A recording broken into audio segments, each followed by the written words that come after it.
mine só dire do Roma leu deu. Mi ma só mine só dire si se deu. Do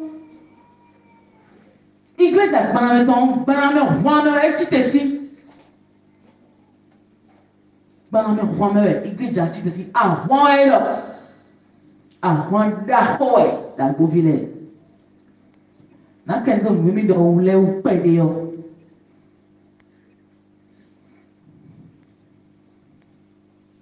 Nous connaissons la govile. Mine sumo ta govile. Mais bien on gege ta godime. Mine sumo leo. E kai mito mi kon kanu midea.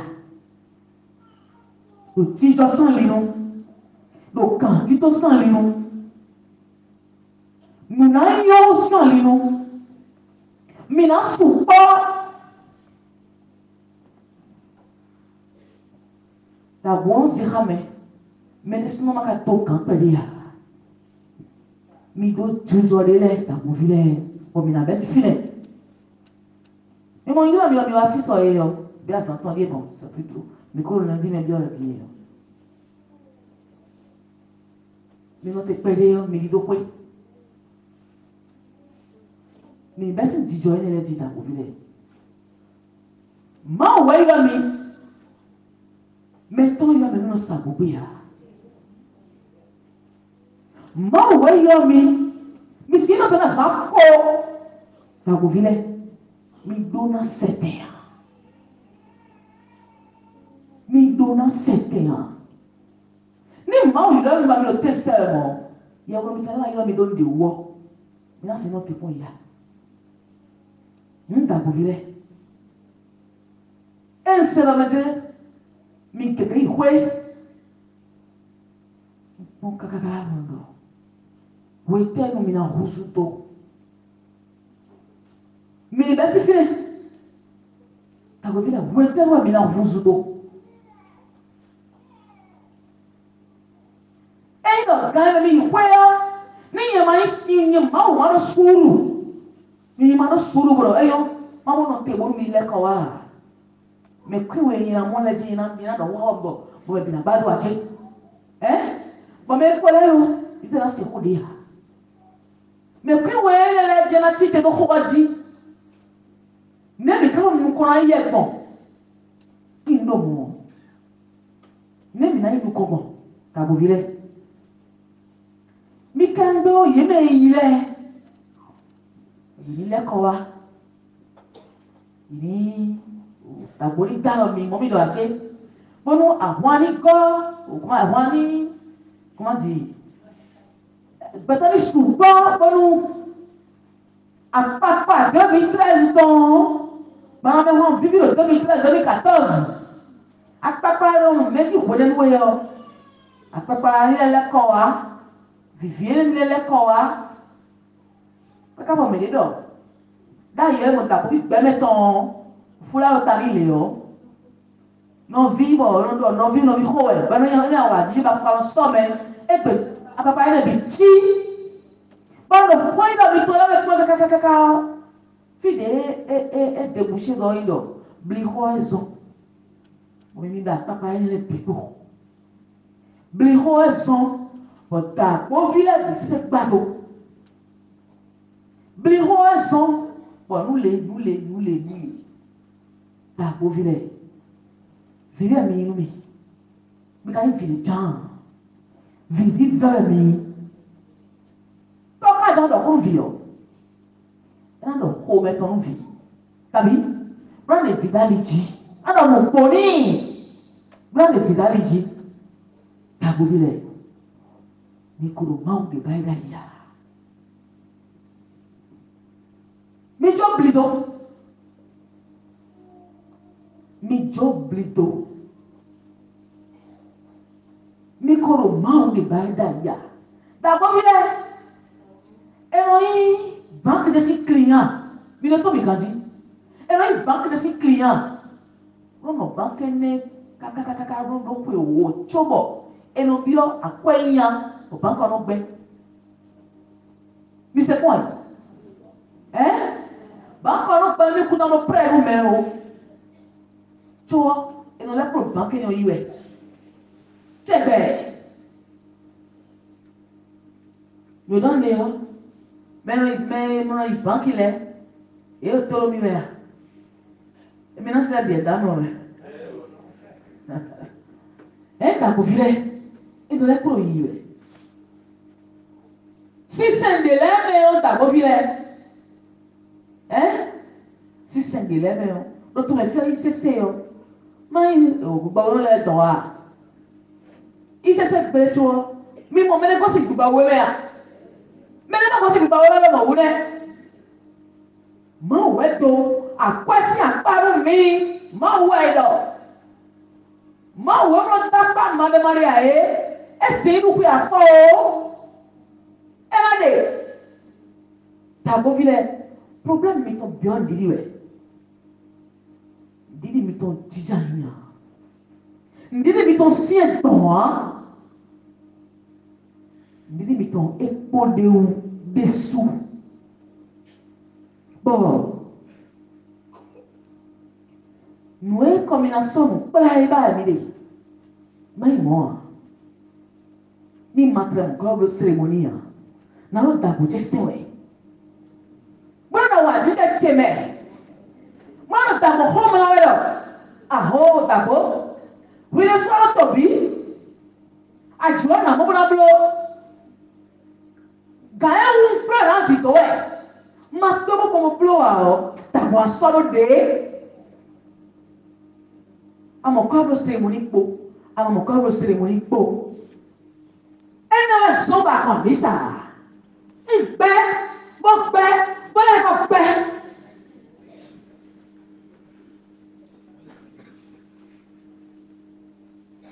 Mais les lettres de bloyer, il y a des membres de bloyer. T'as beau virer. Oh, nya. Cérémonie maison. Comme il a mis ça bon. Il en a que le podo. Oublé. Bah, papa, mais on se devine à mis sa mère. T'as beau virer. Moi, mais on va y aller dans le il y a une cérémonie wa. Il y a une grande cérémonie wa. D'abord cérémonie wa. Il y a un peu de million d'abord moi serré. Mais le temps là, d'abord moi serré si. Et moi cousin wa mon lettre donc mon lettre wa buzu. Et quand mon mi. Un d'abord vile. Mais ouais dans mon mi. Donc ben moi là mais cérémonie wa mon là et on tenir compte de cérémonie là c'est. Moi c'est mesdames c'est une cérémonie tia. Bita si belle quand on a dormi la foi. Mi na kan cérémonie si quoi le million. D'abord vile. Mais si bloa. Nous avons une cérémonie de combien et la capaton missi bloa. Ma jo volé ne do quoi. Jo na lekwa emi ojo ma to do. Hoe khairumi. Bo khomisre, nous zobo. Tango. Ko mi ple de fi. Bon ka o se. Pere. Oui. Ouvert mon idée. Wa pour les dames. Ay kumba mai meton. Abi ay kumba e khowe na do we ma.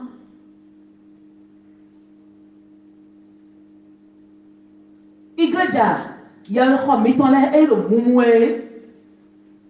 Nous n'avons pas souci d'accrocher. Igreja mu. Ya le kho mu. Comité soit là. Mi mo mi do comité ko ro ti me ne bio. Nte ba ide dai. Ide akoba ide. Akoba ide si. Mai mo e na do bili ko ba na hojo comité do. Bili bi akoba kan na ya. Bili bi aton. Ni e do bili ho. Bon. Et la cérémonie tourne mais. Maman si blo a. Ta bovile. Mais bijina il vit tant. Mais bijina il tant ne. Ta bois quoi quoi. Ta comment couler mais nous compte tout bon nous compte la covid là mi j'ai le nous compte il est belle comme comité merci et mais nous comptons plus tolère il y a un bien comité même ben quand le comité même ben la inclut dans sens là il nous compte il comité à c'est kabien moi ya akuna il nous compte le comité on tite de dire mina blola mais moi il comité ya on mi bika hon todo mais les temps sont là il y a les temps sont là les temps sont là il y a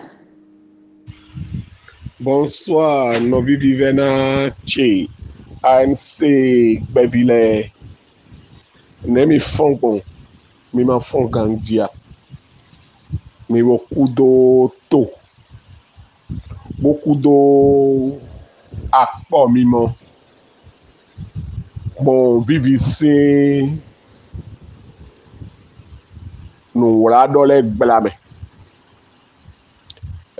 untuno que gemiton profi boda pomo vrai d'idée que yeton non nous conviviton so ewayo bo mo po vrai bo ma ka se hudo nous debu do nous content que gemiton mo po do ho vivi do ko perdi soy àmọ́ njọ́nà náà wíwẹ́ dọ́pọ̀dọ́pọ̀ mìtọ́lẹ̀ nọ́vi ANC gbẹ̀vilẹ̀ bọ́dá dọ́dún mi bọ́dọ̀ dúdéjì wẹ́kọ̀yìn mìtọ́ dúdéjì wẹ́kọ̀yìn mìtọ́ fíye eyín dúdéjì dé ọ̀dìyẹ. Eme mi wedo mi ma ubo so agbazare vivi we so aovi hohoro so chio bono a kuzu gbe lonu komitan bono do yopo busi gbe bono do meko gbe bono do glegbe nu gbe bono emi ma wu bo mi di nisi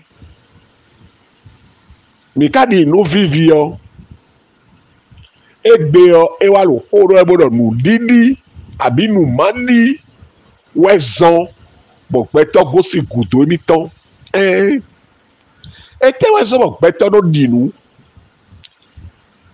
et dans il y a wewe mame bodo il y a pas de foi sans œuvre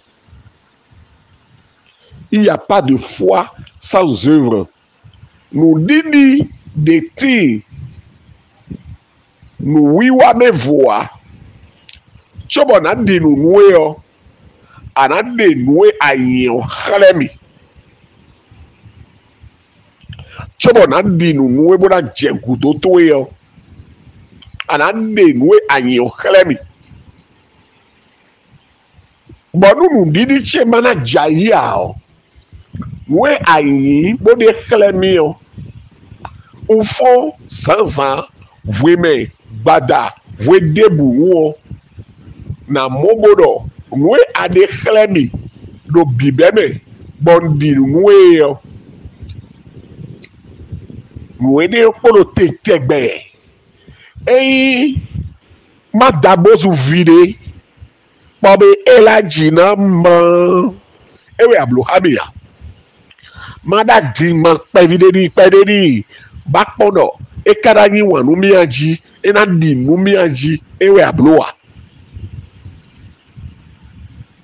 ni walo yiyiwe bo amono bozuwe adanumi bo ndo di nuobo jegudo to yo naleleko do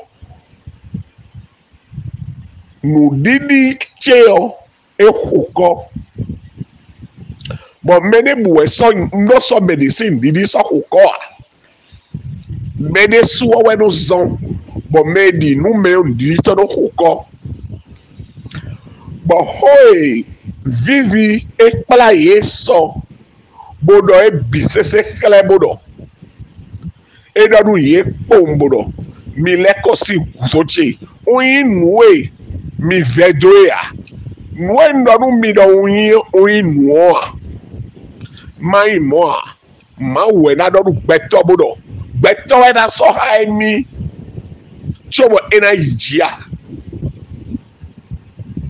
vivi na do honu ye bi me beto le bi me ma wu na dadu beto bodo beto wi we na so ha mi chobo ena yiji ti mi to yin do jile nuwe yin o mi dele we blo nuwe yin. C'est nous qui avons fait d'elle ce qu'elle est ou ce qu'elle prétend être. Mais aujourd'hui, nous avons découvert avec certitude que c'est rien que de l'imposture. Vivi wombodo mais no asoro banku e gege di nwemi bo che mi gudo bo so mi so yo do mawu eyin wombodo banki e do dagbo vile me we o mi na funi do banki e gege do dagbo vile me untogbe dada sweet. Hey, Najile, I bank. What we quiet bill? Hey, quiet by deal. Then we put the bank up on me double. Bank man blow window. They me double jiao. And a lekosi bank with a good more. I don't hear. Who vivi bank in the eye? Me lekosi good toy.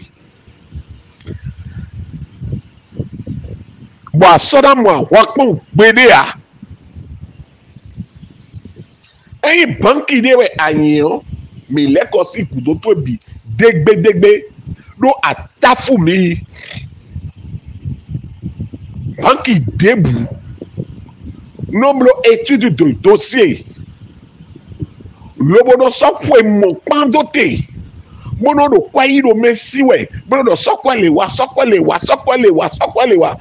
be grofolo enado buwa ba je cérémonie le blomoji bonu ko ja loto emeyo ana mo ko bodu kle osi antosi ana kun dodo obe ana wale mo mi le wulo ali ple hokate ana gbazi ana kun kokoro hundo osi me bole o ketekete adodu enele ye wa lo miwu cérémonie to ele nu yin yo ye wa lo miwu yo ana wa dodu mi cérémonie to le ri yo wa do bi we yo ada do mi mawu de tegbe bo mi bi mu mawu bedo mi me bo mi lo eye me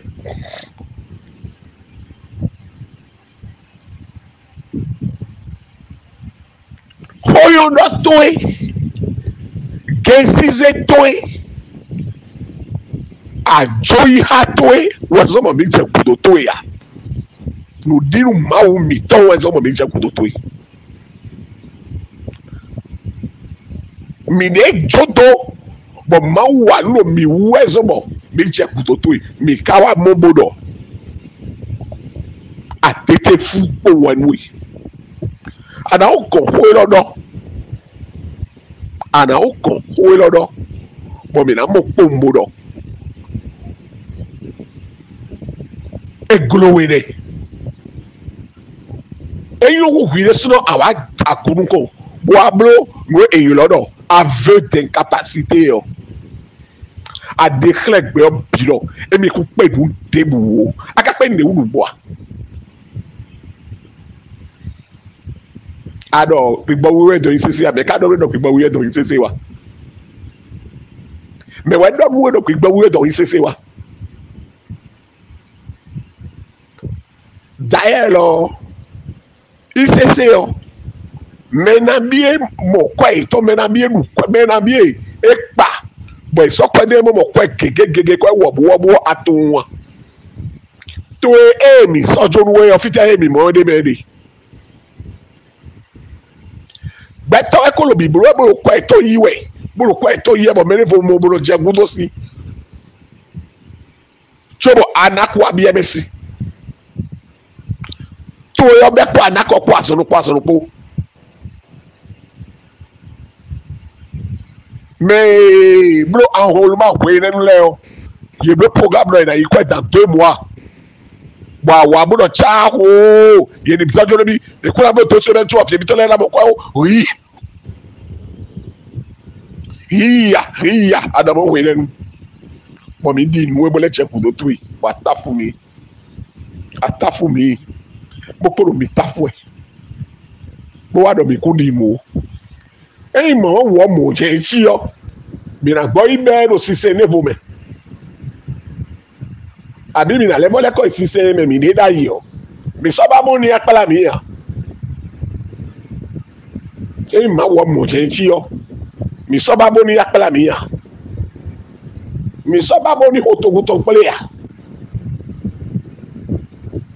ajoto ansu ko wewe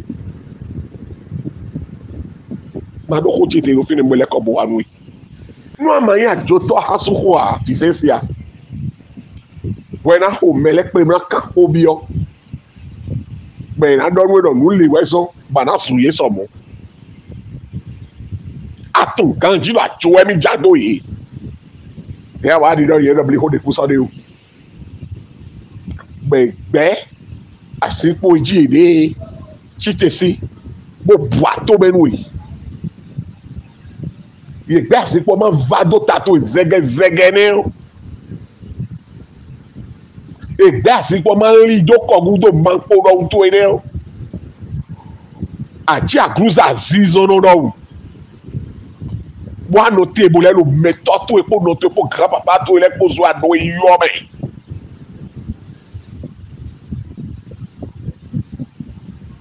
mais c'est pas sérieux. Mais c'est pas sérieux. Mais wena bon Dieu, qu'est-ce qu'on fait regarder? Wena ko to me kaka so ibade o me. Bona do nu me na mo ko no qu'est-ce me?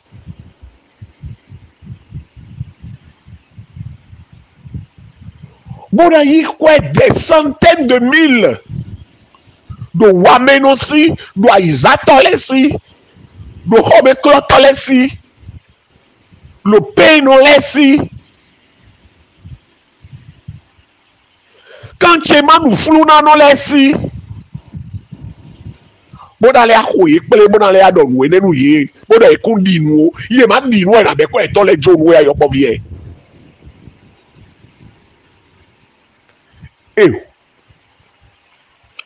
Ça fait triste. Et tu es si tristement célèbre dans l'arnaque, dans le mensonge, dans le vol, dans la voyoucrasie. Voyou aussi. Ben bon, assez rouillé pour les mots de rotobutobo, brotobutobo ne soa. Voyou.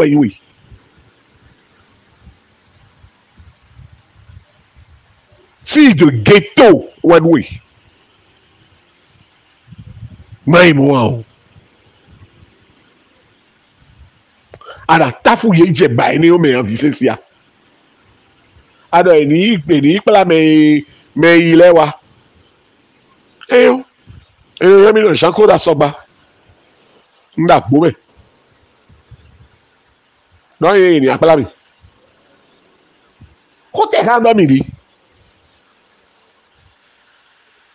Hotel na do me de do ANC me di. Abi me matelo ANC me abodo po egbe le hotel na idonu ye. Do ANC 1, ANC 2, ANC 3. Kogo.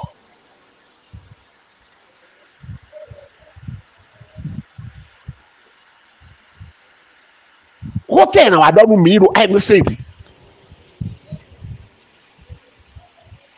Moi, maintenant, c'est Timoja Goudo. Eh bien, je me pose cette question. Et je suis disponible.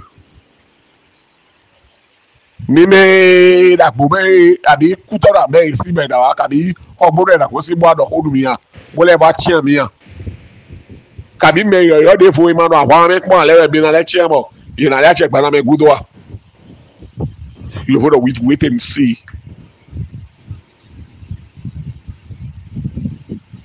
ye je to ho me po yi ma je po I'm seruku to itegbe.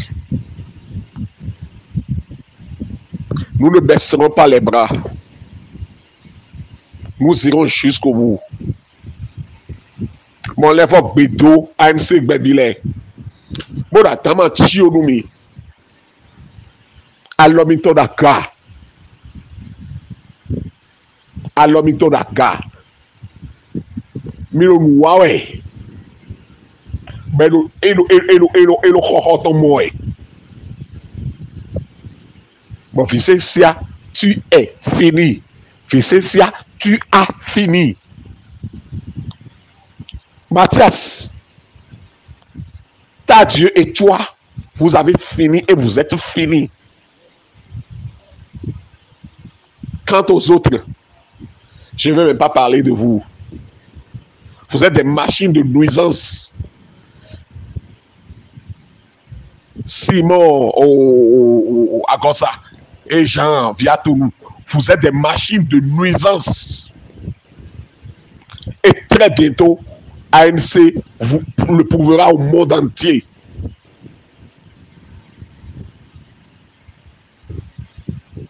Vous faites la honte de toutes vos familles respectives. Surtout Roland, toi. Tu fais la honte de ta famille. L'autre, on sait qu'il est l'intellectuel de son village. Il peut en faire ce qu'il veut.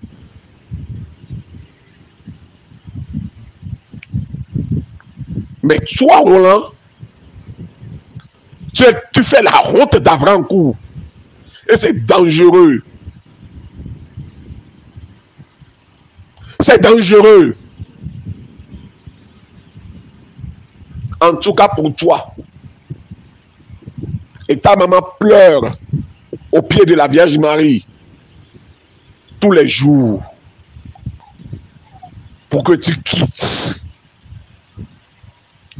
Mais malheureusement, tu as opté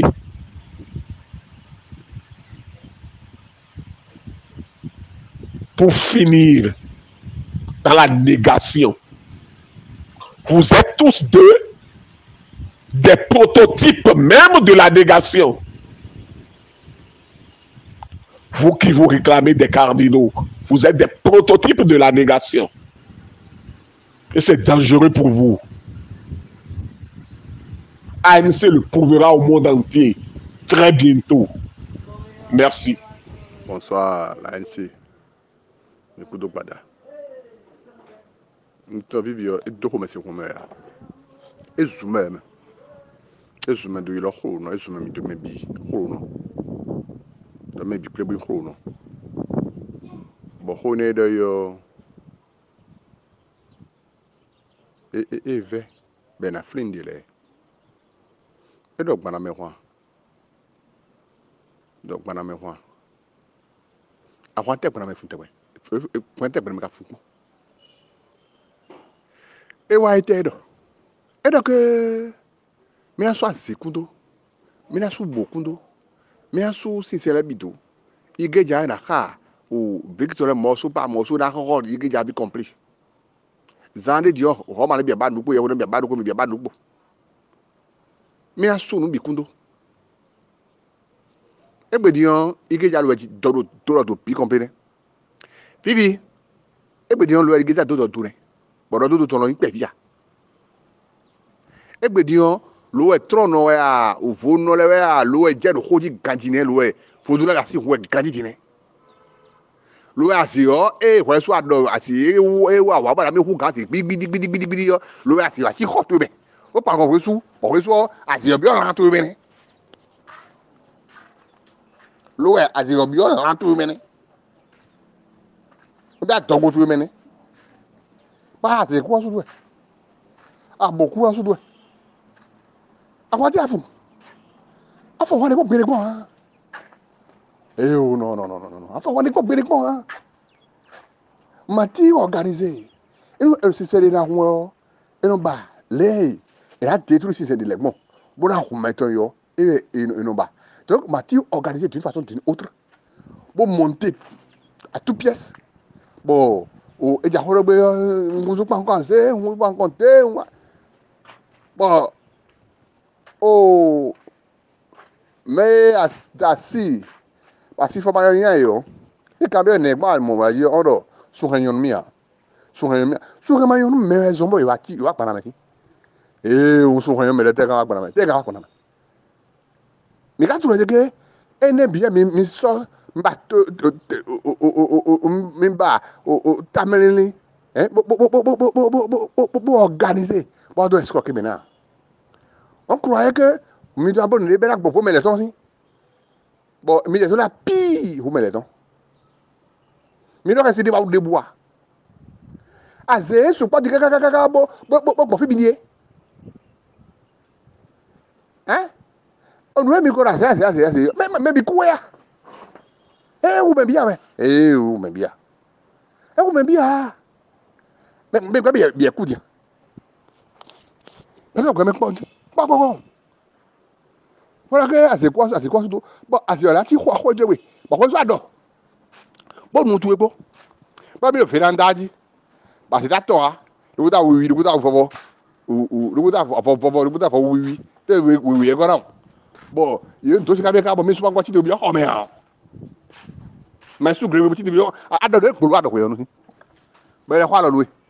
Quoi ma wa c'est ça donc ya. A c'est toi nous ko to no au fi kwa ma ni.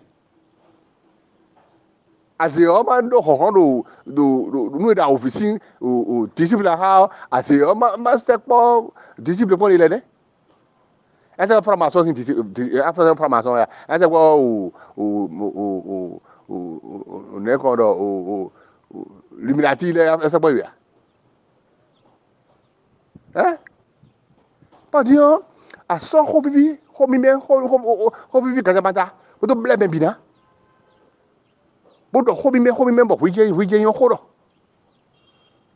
bo escroque be yi ko etemi bo detru be to bo do ye be jegere le mana me hwan do ahwan fo de ahwan de wa de no ahwan do wa do be de fujia ahwan do fun yo o ajeke o da gbodi ye gera so tora fo o so tora wo me o bo to be so me o ige ya ho da o ndo si me o no ko ni agba fi do ahwan to ye me o ha do mo ha do vi ko to le o me du ti bu je to nu le yo ya a ra to yi be aje keje ahwan to ni ahwan to yo ku fa so fo yo ko bi ara fo ri ko to fo to ho be tu es mauvais. Tu es mauvais.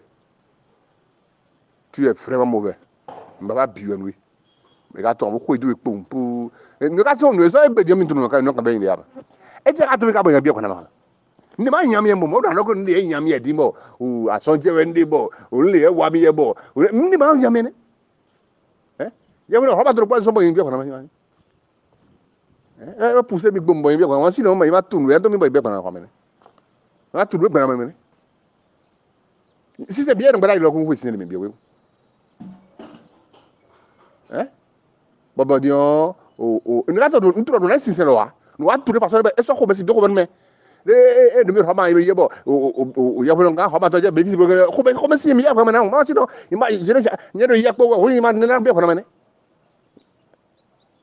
be gbe dio a don le si bodo o wa lo gbiri bu wa do do je kere ni ko me play ko me play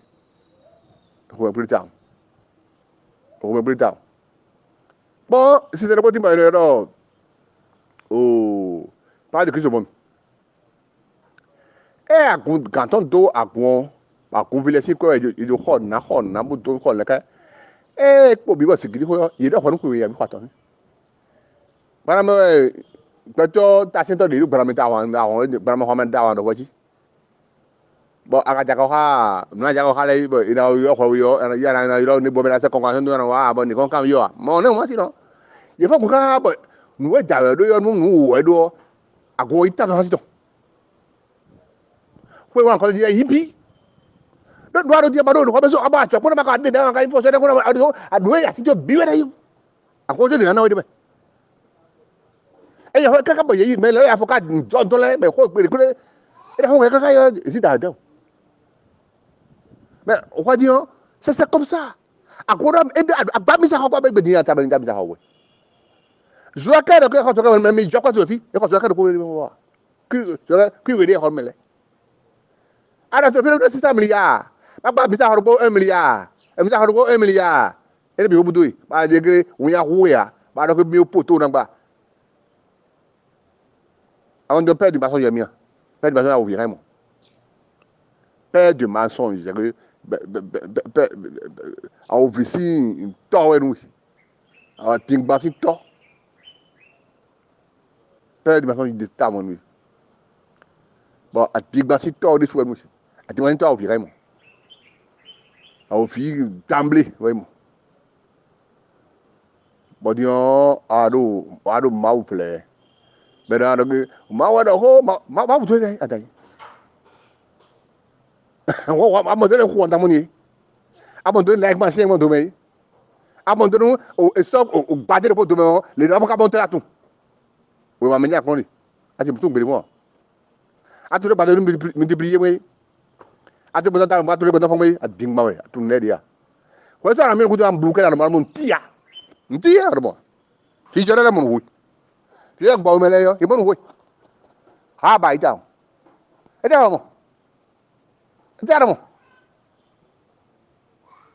ma amono ki vision credit to accélération adigba nu ebi adokpo mo yi ko mesi mo lo manje ke vision credit troisième génération en deux dia c'est quoi ça là vraiment bibi notre dibia en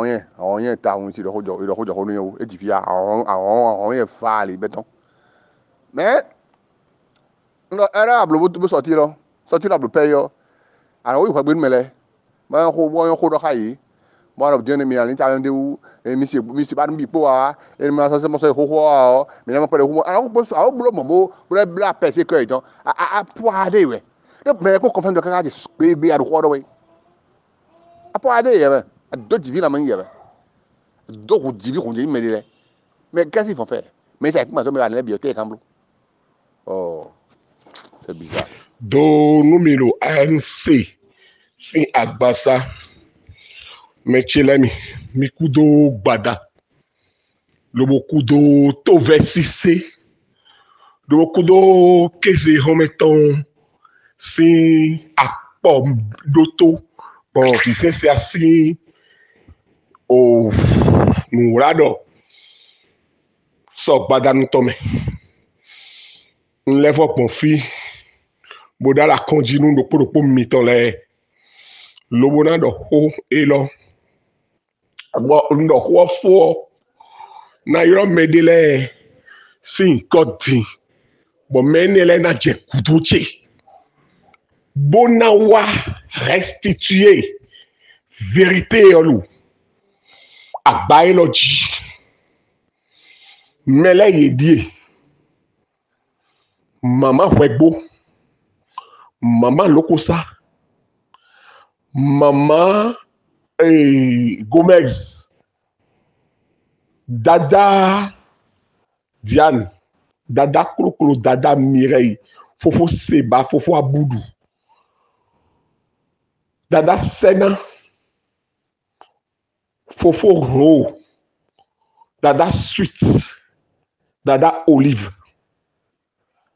on mene bonu me o ka mobodo emi na do dada Laetitia me gegero fi bo mina ho do gbe njao en boyo mina titen egbe na eyan dimba wo mina levo jolodo on fideo mina gona ho do gbe njayo odi mi do fui bo vivi do blikpa du mia mi do fui bo vivi wa do mi na kwe mia mi do fui bo vivi wa do mi na nya kwe nu mia ngbe bo gbe bi gbede mais no do fui mi to mi de bo vivi wa do jile emi na do dokunu mi le o besi egbe o eyin do wofo bonu me nro jenu ko le ye wa bo wa tete ne gbe na gudo o mi ma so do fi de gbere do fui mi to mi de bo vivi dakpa nu mi o tada perpétue mi ma so do mo dada fitorina mi do fui ya nous j'ai dit dada Clémence nous j'ai dit à quoi mi ton et vivi koyi bon fidélité blabé bon disait la longue marche de Moïse blabé bon tous les samedis on mi non 50 mi non sous entre 1200 entre 2400 bono ho bougie bono ho si bono ho linge bono ho foulard bono ho encens on déroule wa gona tous les samedis pendant 18 samedis bon vivi do yanou mi bono la longue marche de Moïse ouvert Moïse poto Israël vile po yemo mi lo mo mi dona doko le ma wa pla togunto dide ma ou pla togunto bo Moïse blame yo emi le wa iku gba oji di boja togun mi to pla gbe mo do yanu mi kaka mo do nu mi do azan tonja azanto si zandele lo na kue bon azanto si zandele lo na kue le blame o ele tafu mi bon mi su rodota nu azanto maton je kohota nu mide e mi to gbere hu le jouer ekodo mini paroisse jibo ko Sacramento we edo mini ho bo mi de so afo so tiota bono izakwa wo su do paroisse le di bono leko ta we vivi tafu mi bodo nu mi bodo azato kolona so gbe we e mi no po gbe nu mi no home ho sundota nu azato gudo deux fois bo vivi do nu mi bodo nu olo na bewe o et na besi bene bona Afrique du Sud bona bon todele mais miko wa mina ha bona wa yin gbe obisese bo do ya nu mi ka bo ko mi ple do soji bo mina boy do o ganze nous on a be bon et de fou là tonton feuille bon mi ho 10 800 bon soji gokaka bo fion mais ma do 10 800 ha soji ya bon mi dia tobu ene o bon sande so akua bon beto gege si hobe bon on we lo me tafu e bon et no point de bosser bon mi no home si we do so di bon ye organiser scénario yeton bon ye waye yo Mathias wa jet poli bon savoni bon ni quelqu'un ni ma vo gbe o ben mi na jino malia wa bon kete wa be dai wa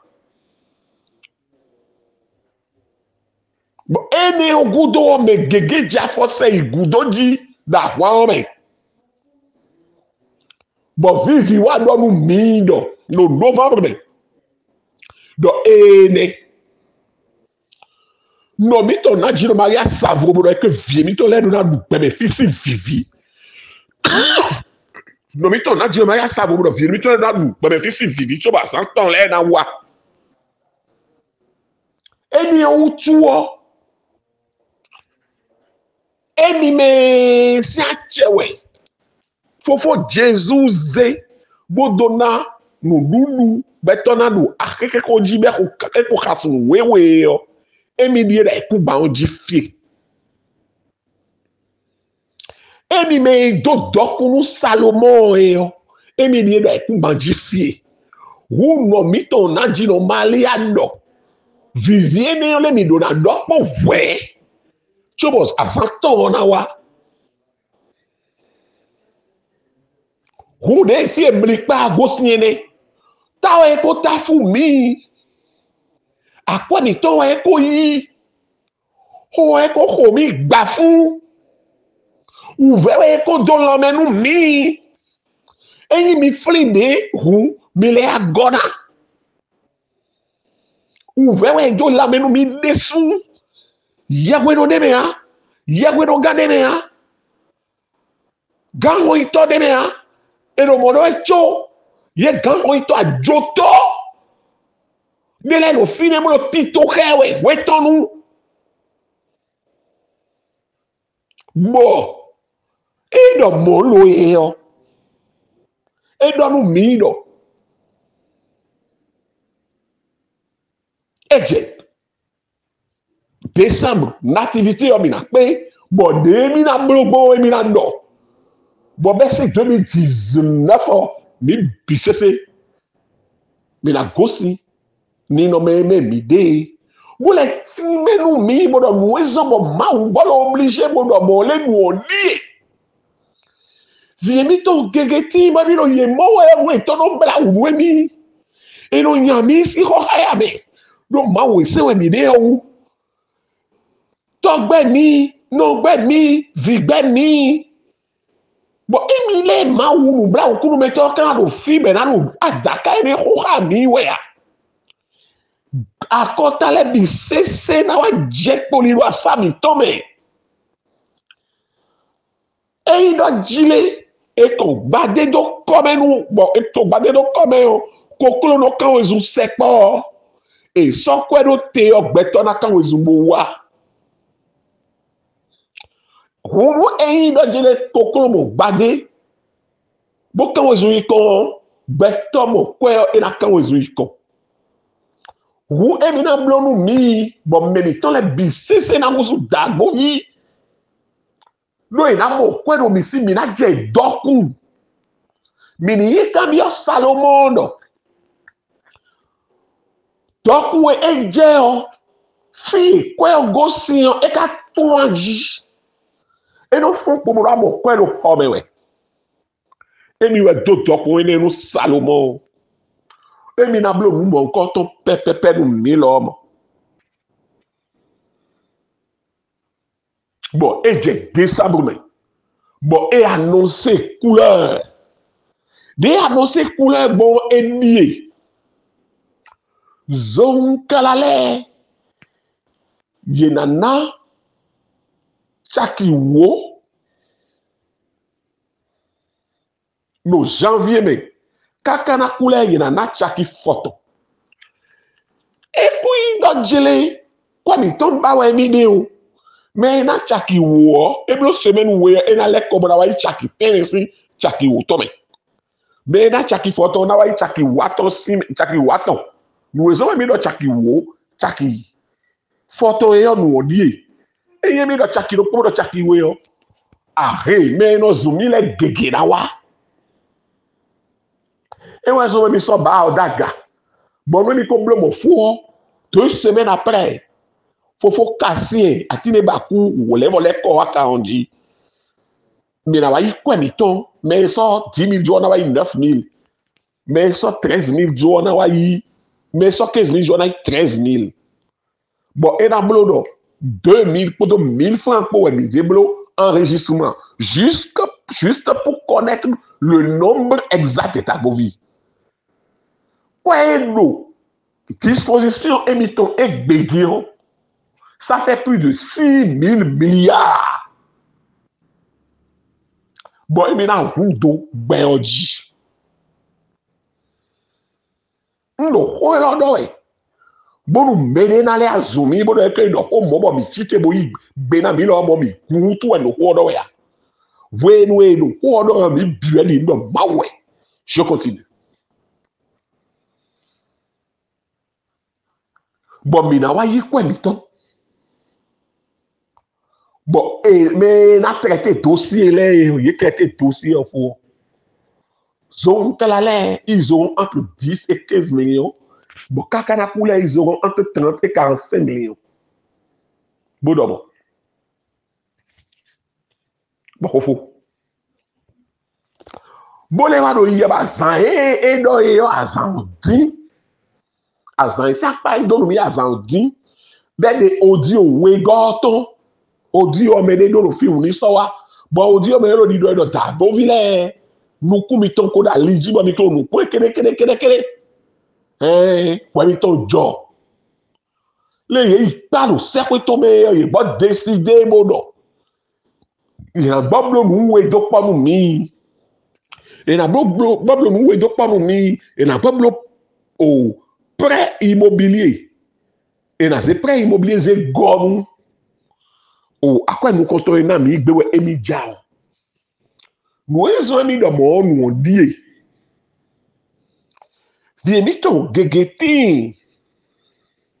Bon ye kundo adopté o. Fwe tok polo ye yan si fwe bewe. Autant et ton les polo ye yan asu et ton les polo ye yan we. Et kawa ye kwa ene o. Nabi we 30 millions, 45 millions, nabi we 15 millions bon. Et na le a de kwa bo kwa kumba bo bakwe. Bon aller avoir Jordan Menaji. Bon mi blo plan d'affaires.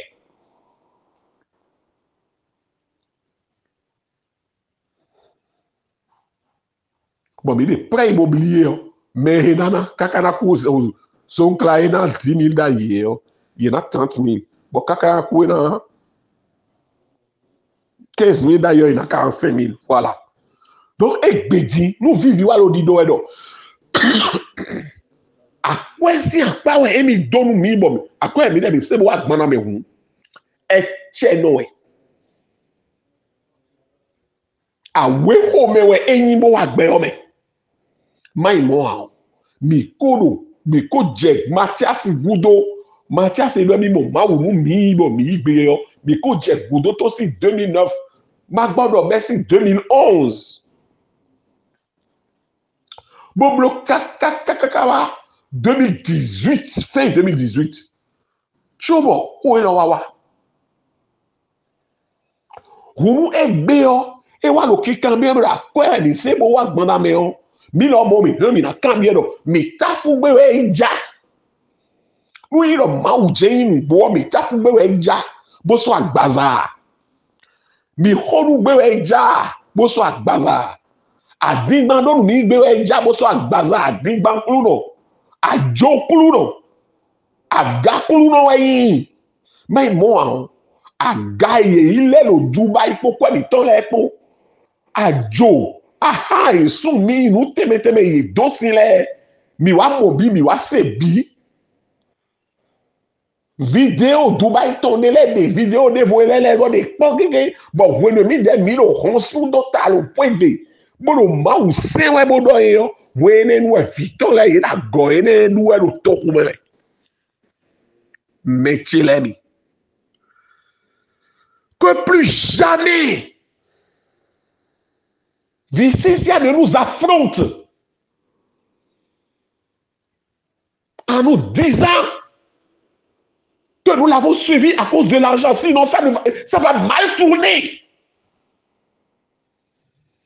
Ça va mal tourner. ANC va prendre ça comme une provocation et va le traiter comme tel.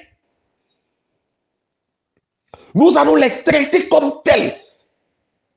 Michipui, miton. Bodo yi we nous pas. Bodo mi na kwizo se. Bo hosolo nous kedebe nous mi we ya. Bele po. Bodo mi affronter we nous kume pono mi we. N'allons pas à l'étape trop, c'est trop. N'allons pas à cette étape. Parce que Même si ce n'est pas ignorance.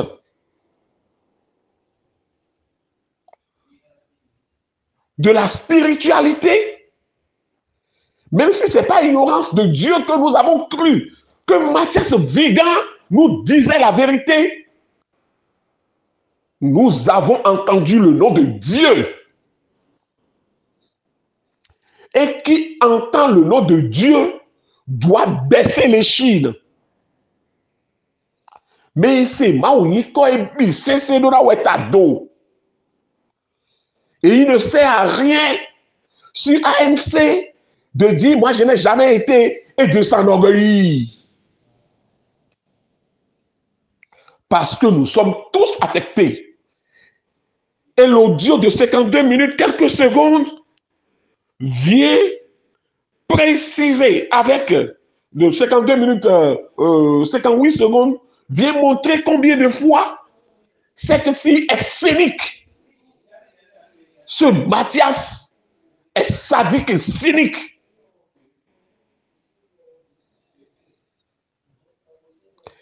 Et nous devons tout faire pour que nos frères, les deux bourreaux, sont sadiques et cyniques. Et nous devons tout faire pour que nos frères et sœurs qui continuent d'être victimes de cette nébuleuse. Nous devons passer par toutes les voies, légales, tous les moyens légaux et légitimes pour faire taire cet assassinat spirituel, financier, moral et psychologique de notre pays. Cette calamité que constitue la dangereuse mission d'Aovi Kodji. Donc plus jamais que Vicentia ne se pointe pour nous dire que c'est parce que nous avons entendu parler d'argent.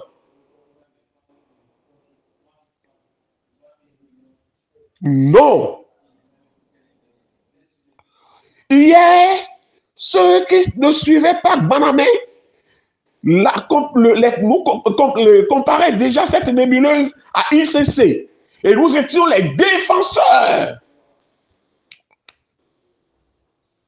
Nous étions les défenseurs ardents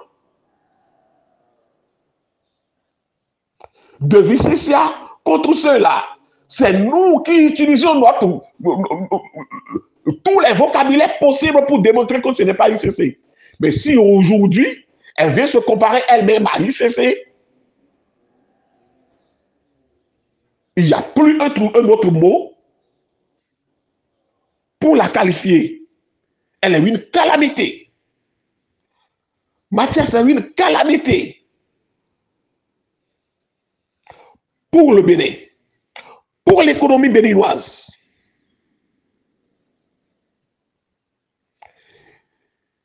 Ils sont tous tout simplement méchants et ils ne veulent pas cesser. Et je crois que nos gouvernants les y aident. Sinon, nous avons déjà assez prévenu, assez écrit, assez demandé qu'on nous vienne en aide. Nous avons déjà assez demandé de main forte.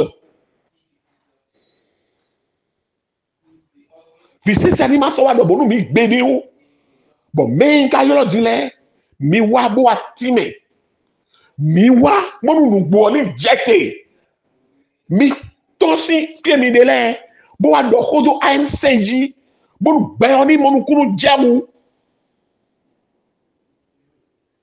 fofo amourou. Il ne s'agit pas d'écrire de longs textes. Il s'agit maintenant de venir faire des audios pour expliquer. Même si c'est avec l'humour dont vous connaissez.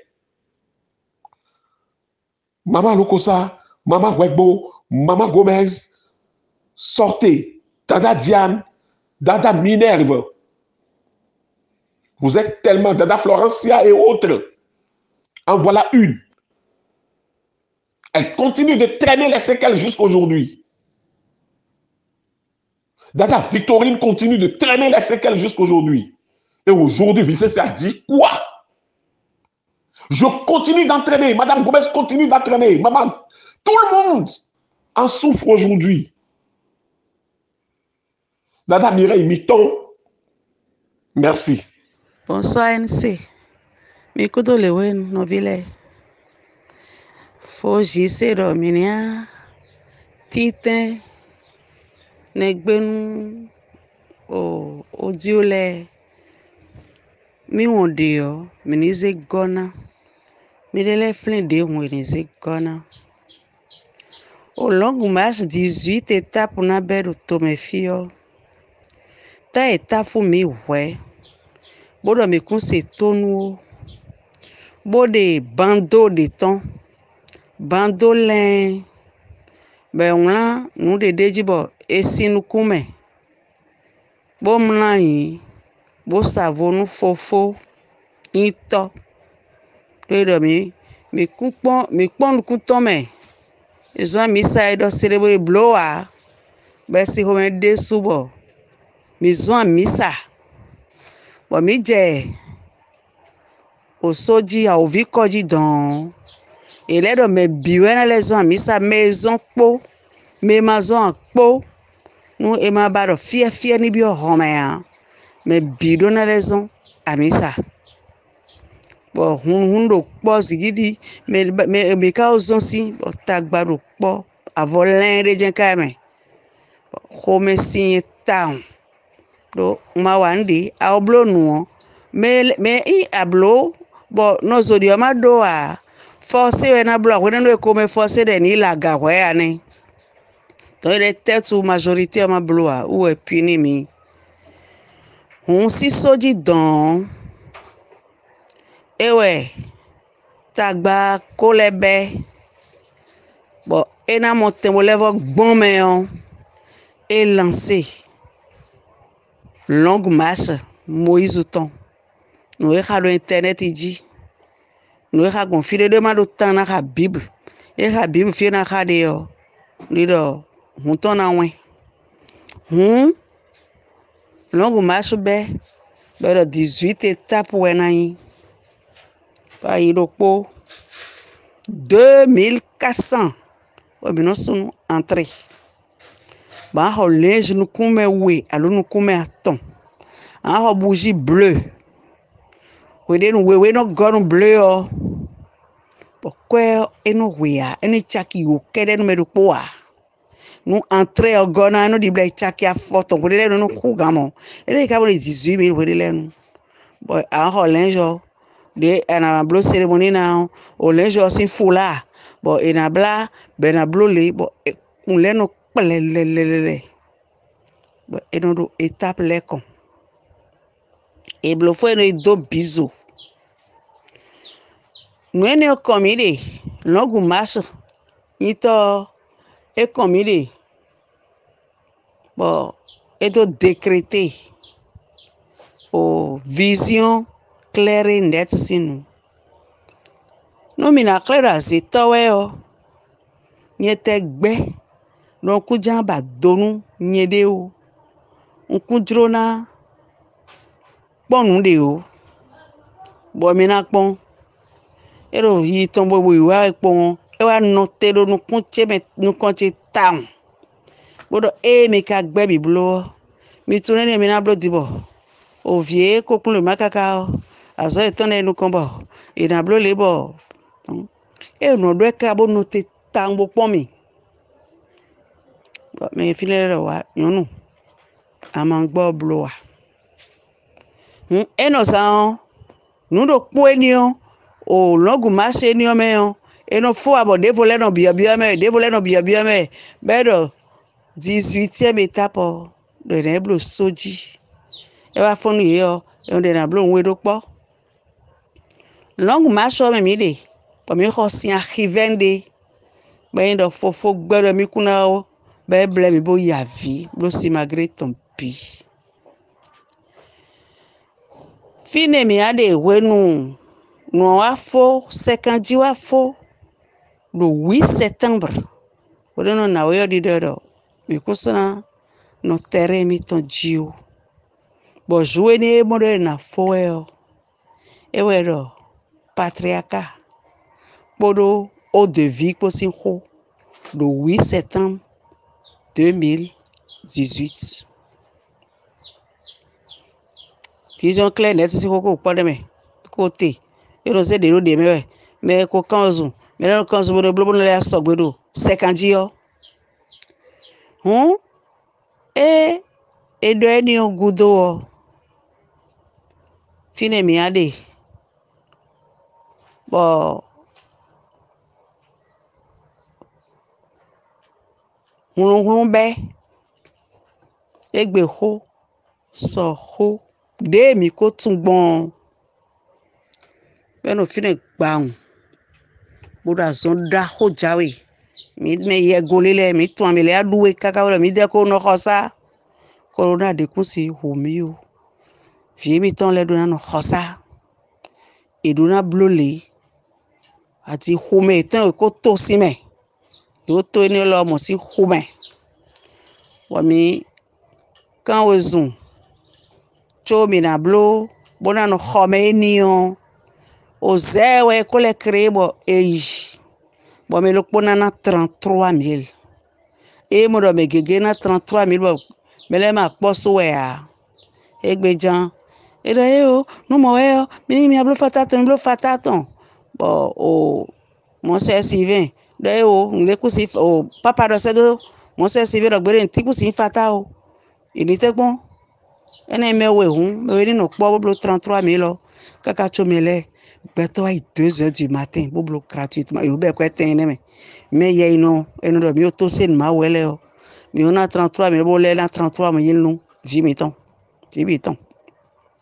me le na do vi mi ton le eni o mi blogudo l'an demain ton o mi doa bio ko sabe do mi ano va honu mi ano home mama huevo mama ndi be na tian vorota 3 jours bo mi blé 2 fois ene mi blé 2 fois bodo sigo ton kon ede nde ton brado yame au octobre 2018 bo o gbe ko na vo bo nu mi dole mi li te photo do khosa bonu o asizo do na dinwe e mo photo papa ton pombo mo nu ne le ho eme ho egbe han eta ete photo do ne le ho ne le nde na wa ho ne le ya bo mi be mi di bo agban po lie bo isoji be no san ena dole mi ka tun mi tun le nu na igbon ya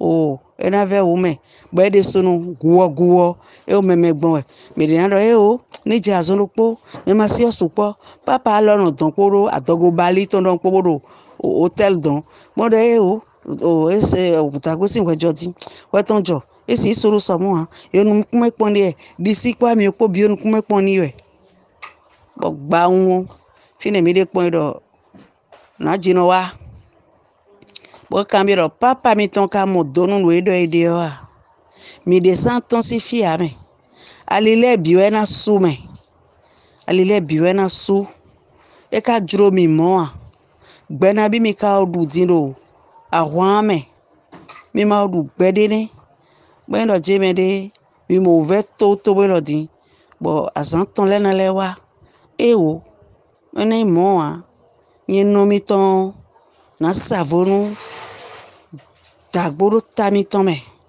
bo ena inde yo mina du gbe me fiton cho na imuedo London bo indo najino o ya savonu asutan be do indo mi kunsana sa kwekwe o bo na gbedu gbe pede mo edogbon ne bo mi no fide mi mlayin o mi sunu kume be no san papa no wa ndo fo sa me ena yo din ndo fo sa me e ko igbe abe mi ve ye we khawe mi o le blowe mi o ye we khawe ouais do modo ouais il faut chisse ko dogbon wa vo o 10 800 ans et ouais bon mais ma do ale bero mina ku menele bidi me don le na ku so million ngbo bero mi mla ime o mi ma kunu ko me o nu mi na mo mi ma tonu ko me bo mi bravo do nu ko me bo e no san ro e nko mo me nko ibwa nko blele bo wa après moi do mi ke mi ade sinu kume o igbe e so na wadi mi bo ile odo ko igbe mi bo so mi gboje pere mi dunu bo veye mi kablo de me veye mi fine mi do bo mu ve kaka mi bo ibwa mi be kuro be kanzu be vivir me be do na jino savro tamen tami tome bo e ole dio mama ko le aguzu dagbo o le gosi na jino je le aguzu dagbo bo wa bo je fin duji ben de si comedy voi sani banasia bo fin du egbe me o le yin no e no mi tando na blobi no e no mi tando na na mi bi no gbo e bo e do mi wa e si comedy mi ma ta e si comedy mo no du fin go dagbo fin du egbe bo fin du e bo e de ble bo viva ton le ble we ben do de mi do bi de ble we nu ba mi do agosi fine 18 octobre 2018 novembre mi wa ewe wa takpa bi takpa do de nu eko do ejije mi jan no wo e wo e vivir me bo lo iji mi ro gbe mi to yon do fête novembre ton ne mi agosi fine bo ayi wokun kaka bo o dawe di yo be do gbe ma we takpa n viton le gbe wa ne we mi fo mo do fi nsof ndeje no idin bref nsof nu ko ton wa bo e no fine bo e khonu animation de gagner de janvier au plus grand âge janvier ta povi do proposi gbe bina oyon mi na o ikwe mo we do we ma ho de da ya me chile mi a o si don po awa jije po e vivir mi do mi mro gbe wa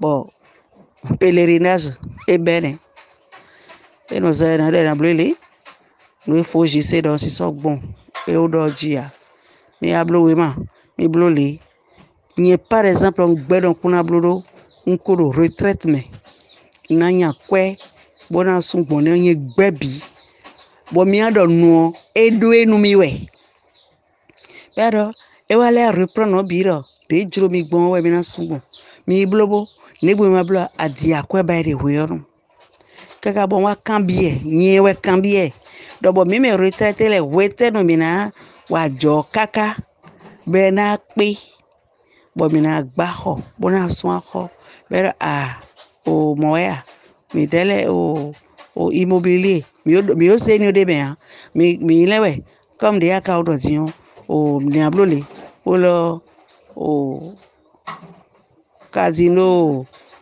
pejigan poro piepo be wa pero no le de so enayon donc brièvement le no fo jise do de ndo bo gona lene nu wei boy do po le no do hogbon me de si tu gbede do gbeto do do ya yi we ko inu di to nu gbongbo do bo won ma weton bo ho e me no be di do si 2009 kaka kwenu di amodo nu bla kunu meto e nu gbo bo etun do je me de vilona dugbe nu emi o e dokuno da ho o Salomon to o to jivi ba o ti moko de un pe we o ene ele po de bonu fo je se cambio beno vile ale flinde ya de po le na le vado e zande. Bonsoir, novice ANC Tonle. Mikuto Bada. Adama Chio Nakpanu Miemli. Vivi domina pleto gunle bonado toyi. Bonado toyi bonu elo ye u vewel ina dobo mina si. Bokale aje profanji do tojio Adama Chio Nakpanu ANC gbevile bi do sin fue 2011 e vivi be me kple lo sodio azona binabi ekawa pleme bodo toyi bodo jide nu elo ye uvewe minasi ba ipena nlo gbogbo ewe ede sumodo nlo chichewe bo mi do na pa adama tí ó nu mi de lo ANC me bo evivi nu yen ti tengbe bo edo le ton bodo hoilo edo hoilo do toji bo hoilo edo yo modo mi ma bono jenu yen tole to me o ya modo ndi kulo fine o me do mi lo ma wi we yo ma wo nu yen mavo e nu yen ma do dogbo e se nu yen ma do dogbo e ko e ka ti te bodo din kaka de dion de te ka sepo me tu mau bodi nu mau bo zo ali ha mau con isin se nu yen con moi je ne trouve rien dedans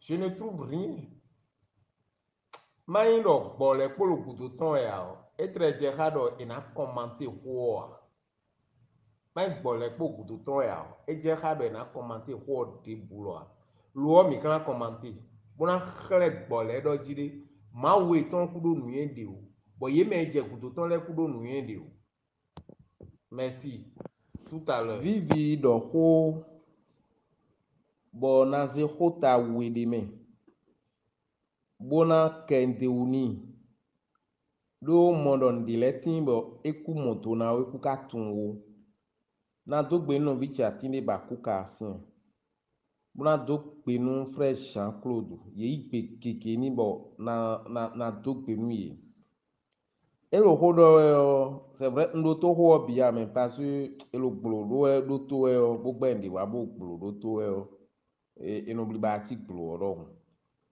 mais edo di apapa elo yi sin 2013 de kakawa 2013 apapa ti de sudo apapa ti apapa lo yi kakawa 2013 bo apapa ti nteka so apapa do yi eni ma vedo do emi do imi mau emi tite nu kon iton 2011 2010 2009 2011 kakawa 2013 bodo mi mawo ewe so apapa do la menu mele o ema vedo do jide nu wala do emi ton wezi apapa do meme o o Vicente a parfait malin mo pede pon o nu la papa na mi wewe ndo jide mi kotun me wanyi e mawunye nu bla kun me mawunye o mi tun bonu mawo wanyi ma do dogbo e boyi nu bla kun me ma do dogbo bo me de eze gwe po nu teme le po bikoni bo me zo ali he we nenu pe ide ton me o ye tun do emi eyin nu bla kun me boyi wanyi bo kwede bunu ye frin mawo ton apapa nu so yi o menu hun yi bo mi kale wa lo fine bo mi wa se do mawo ebio agbazade me home hun e ti e home gungun de ba papa lo meji de one ba papa ene mewe meme ka pre ahwanu igre Vicente akodo o adingban lengo do o do to de opo e ma igreja nu kon to le je pre ahwani ya efini wenu eno essential wanga wenu ahwan metro lo 2009 be me ple lo essential wanga o nikmo chrétien le no go bo ho no tun fly o ben elo tintin we e do te ka ji je we aji be do ji ma wo yesin sen lu fi de ji bolu nu wa re ai ho ni nu e pre ahwan ni le ni o enye ese mo botu me na ho ni yesin sen yin apapa no so me ba papa eni ewelu ni ji kaka wa 2013 eni ma ve do bolo emi no fan do le wo eni ma ve do defin mi to mi so do de glewe wo eni ma ve do Ganesha sin ache mi ile o we zombo me lo gudo ton le apapa lo iji o ye me le gudo ton le o me di nu mawu bo zwali ha mawu bo lo gudo mawu ton to bo ase do je mawu so agbaza bo ko ede le o apapa lo me ne le die o ewe do wuya lamenu ye me ma zwali de ha ma bo ma tunu bla kunu e wan mawu ton ba e me je a o ton apapa ne o e me de le do yo ewe flicoin me ma di nu kwe me ma tun ma we nínú aleji lo tajio ye me lo nu konton we nínú be lo kodo e be lo ban do nu konton ele o mi me kanfran mi me bozwan li pede ha mawu bo mawu de nu bla okunu meton pede tintin khere mi bode wọ̀nyí ton pẹ̀lẹ́ xlẹ̀ mi bọ̀ mi ká se xo mọ̀ kọ́tọ́ akpakpa sọ mi bolo mi di we nínú lẹ wẹ́ fli kọ́ìn wẹ́ gbá kọ́ìn yìí mẹ́ lónú kọ́tọ́ egbe dín bolo pẹ́ẹ́gbẹ́ dọ̀ ẹ̀ lẹ́ jí mi dẹ̀ gosi mẹ́ akpakpa do atsi sáyà yẹn na fẹ́ pẹ̀tọ́ lo dọ̀ yí wẹ̀ dín bọ̀ yẹn twin bọ̀ akpakpa elo tuton wenu yen lo ton yiwe bodo ko ni keka be wa ye o akpakpa mo ko ton ma so lo jiton ni e ka so si no jiton pede chopo no be lo vo a cho no gosin ai me mo ko ton le gosin ai ko me fia sa yen gandeji vivi podo ahwan ton le poni ma ve dodo jire emi ye o wezon ba papa lo mi emi ye ji o 2013 o àmọ́ ẹ wá lòye zùn ẹ̀ ẹ lòye mẹ́nu kọ̀ọ̀tàn lẹ̀ zùn ẹ bọ́dọ̀ jíire yèwẹ́ zùn bá pàpà máa lo mẹ́dẹ̀lẹ̀ jíà c'est vrai ẹ dọ̀kọ́ jọ̀kọ́ nu yẹ̀wò lóye mẹ́ lónu kọ̀ọ̀tàn dín lẹ́ ọ dìlé frère àti ní bàkú dọ́gbọ́ yé tún máa pọ̀n yìí tún mẹ́ náà hún máa wọ̀ ẹ̀yìn amẹ́dẹ́ ní mọ̀ máa wọ̀ àmọ́ máa wọ̀ ní déédéé xlẹ̀ mẹ́ lónu dídí mẹ́ lọ́ ayé mẹ́ tọ́ mẹ́ bẹ́ zùn ẹ dì zọ́n ní xẹ́ ọ enomodo mimbi zoni khame nyabuno de mede bo mene ku ganu bi bo mene wanu me uto me to ko mem ye bi zoni mon ko ton khame mele ya ne apapa iton mla ti agbon ne wu mla ku ye agbon njawe vivi no madi wezon be lo kolewe ya au contraire edinu bon medi na itume na hwenyo ewe zombe lo kole sin kututu ewe dile freka sin dogmo yi me kono ma wo pa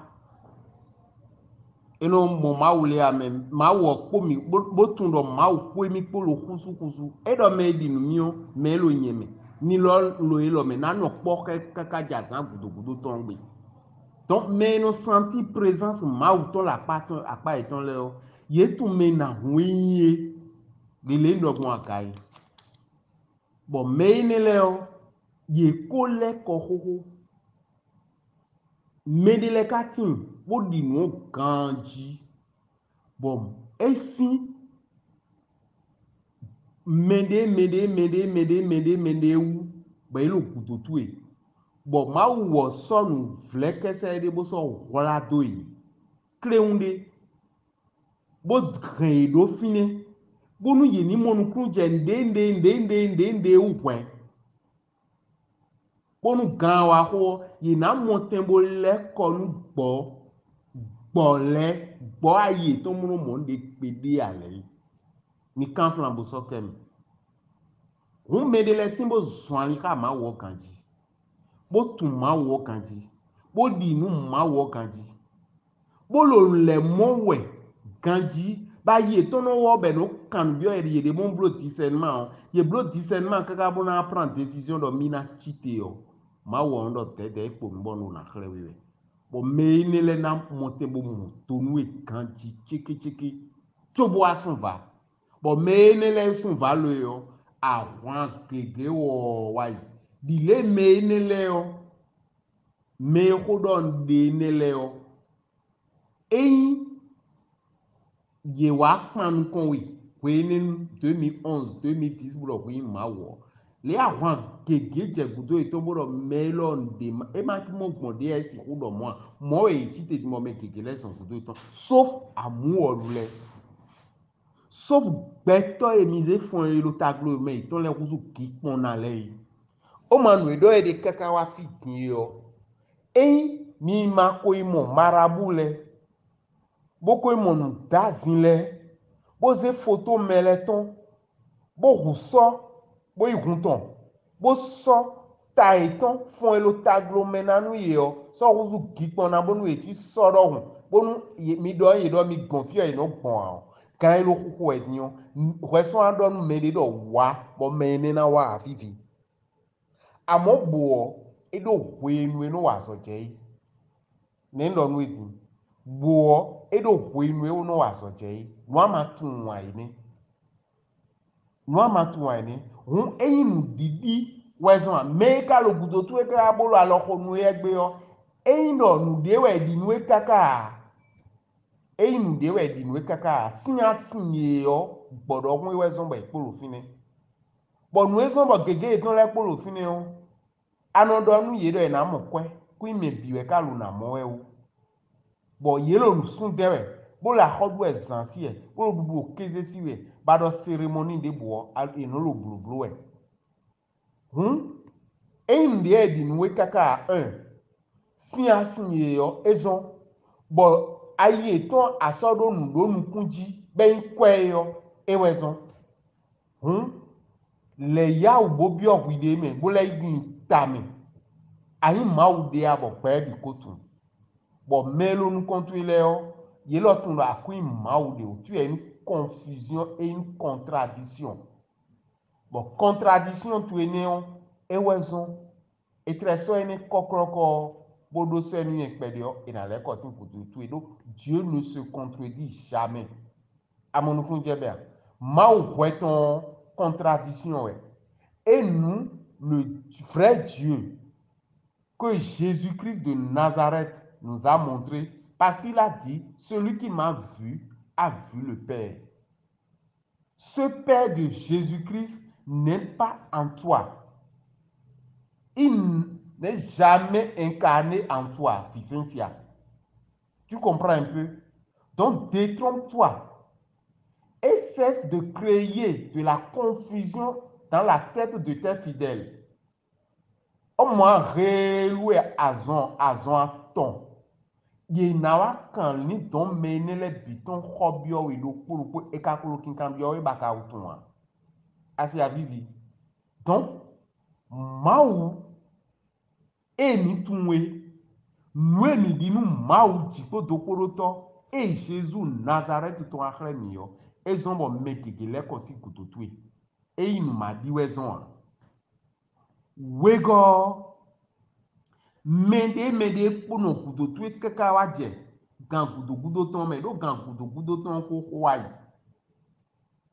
me do sin ko bona ipu hawe lewe po kutotwe gan gudo ton ko mede de siengben o no gudo tu kaka je gan ko gudo ton me on Vicence ya parfait me nele ma u tian bo so do fini bo aide na ho di le ayoro hun ho egbe be na wi sizanu me pole o me nele we asi wa nu bi hai aso nko eton yi wen gri atu ngo nu ije de me atun aso nko eton mo file bi o nu ije de me atun boka donu David wele ganji boro jire yelo kwe khodonu melegbe o ye ni tu me na do kona o ma na efide chobuna ha pa o tubo aifebe ina ifi de tso ina kpato yi ina ifi de tso bua adu ezɔnu etɔn mɛ lɛ sɔn asɔgbe tso bono ina tɔn a yawu dɔnu yi fisɛnsi anu dɔnu ewɛ eyin gan elɔ lo kuku ɛdin bɔ awanu ha mɛ kɛkɛ wa dze fi din bɔ mɛ akpɔlu mɛ de do yɔ eyin amu ɔlu tu bɔ tu lɛ sɔ tu lɛ asɛ de to bonu wa kpan kɔn mɛ ina kpan kɔn adu etɔn lɛ yɔ ina do mankan ndɔmɔ bo sun kan.